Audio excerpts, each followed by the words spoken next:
I am here on behalf of Count It Out, and it's so nice we got to do it twice. I am very lucky to be joined once again by the very tall, we sat down last time we did this, Mr. Erick Redbeard Rowan. Mr. Rowan, thank you so much for coming again to do this. Oh, you're welcome. Large man with a tiny microphone.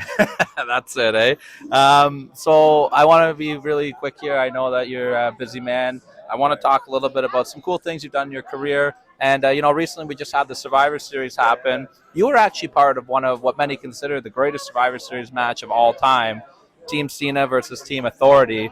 You had that great moment where you were announced as the partner. You had that great moment with Luke Harper. Can you kind of talk a little bit about that moment for you and what it means for you? They always say unexpected in wrestling. That was unexpected. Sheamus got injured. He was part of the thing. They were scrambling in the back to get a replacement. My name was the first to come up. Luckily, I had done a pre-tape earlier tonight, I think with Miz and Sandow and that weird, cute little cat, which I can't remember its name. I think it was Grumpy Cat. Grumpy Cat, yeah. And so I was already changed and just watching the show. And, they said, hey, you need to hurry up, get out there. So, I hurried up, got out there. My music hit as I was still, getting dressed. No way. So, I zipped up the onesie and hopped out to the ring. Nobody out there knew I was coming. It was great because that's unexpected moments. So the reactions you see in the ring, genuine reactions, and that's what's cool about wrestling. And it's a good thing that you remember Grumpy Cat's name. Otherwise, you might get some heat from Natty and TJ, right? I just don't want Grumpy Cat to be angry. He's always grumpy anyway. That's fair. That's fair. Now, you did say expect the unexpected, and during that match, we got to see the debut of Sting in the WWE.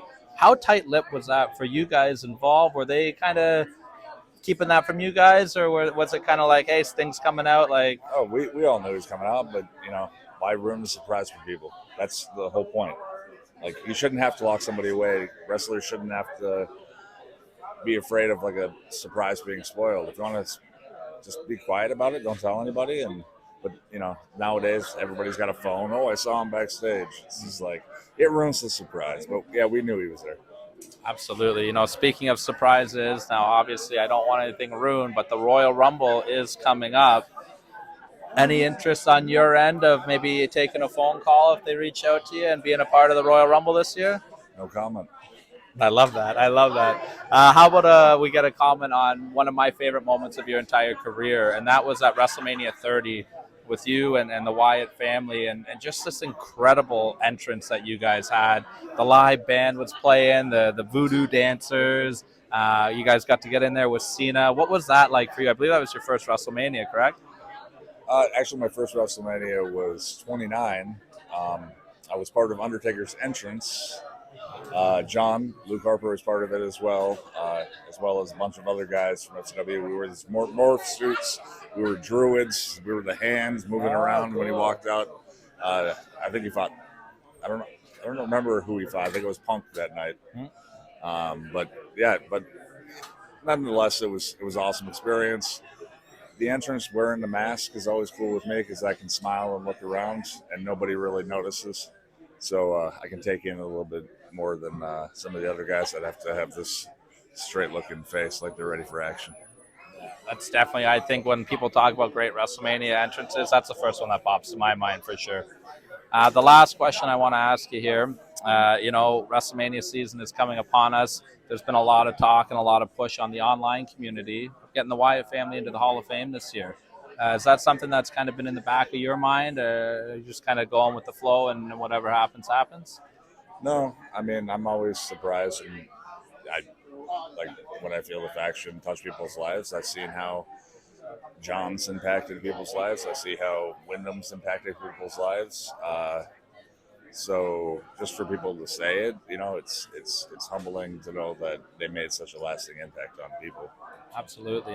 If you guys were to get that phone call, anybody in mind that you'd like to see induct you guys? I wouldn't even begin to think about it.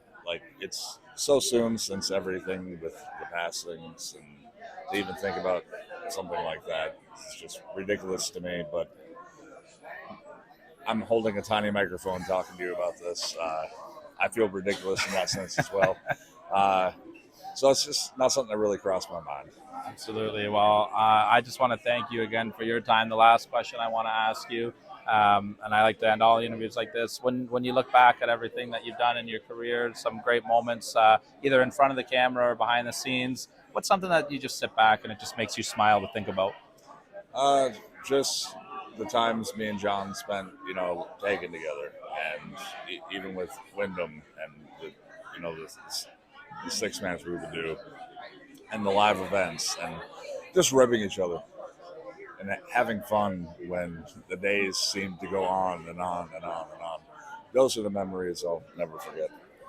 Absolutely. Well, I can't thank you enough for doing part 2 with us. I'll keep an eye on the Comic Con scene. Who knows? Maybe we'll get the hat trick one day. We're Canada. We love our hockey over here, right? Third time's the charm, but in the meantime, take this tiny microphone.